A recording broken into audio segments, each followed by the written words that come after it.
one of the things you say, you talk about entrepreneurs at a cream of the crop or something like that. Like, go into that. What do you mean? So you know, they'd be like, sometimes when they introduce me and stuff, you know, I tell them like I'm an entrepreneur supremacist. You know, like I say, you know, at the end of the day, we're the ones that are pushing mankind forward. You know, without us, civilization grinds to a halt. We deserve to live in luxury. We the cream of planet Earth. You know, without us, you don't have light bulbs. You don't have iPhones. You don't have automobiles. You don't have these streaming services. You don't have all these things that are helping you move further, faster, with less effort. It's all due to people that were willing to get out there and solve problems.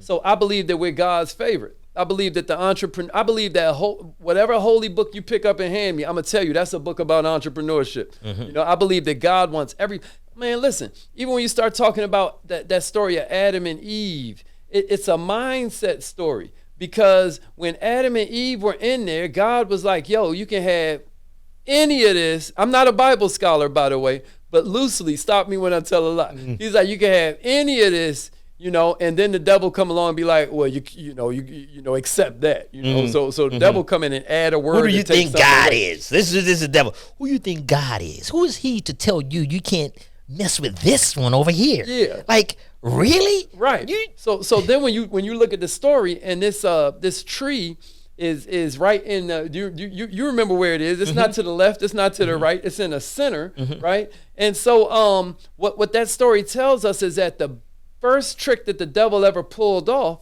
was convincing us to look at our lack instead of our abundance.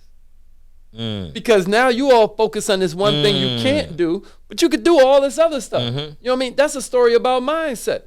And what I'm saying to him is that at the end of the day, when we're saying we're the cream of planet Earth, what we're saying is that we're the few and the proud that don't stare at the lack. We don't stare at the one thing that we looking at all this opportunity around us.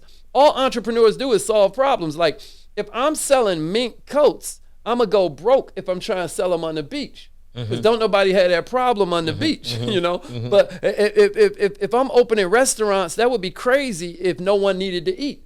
If I'm opening up hotels, that'd be a stupid business to get in if no one ever needed to sleep.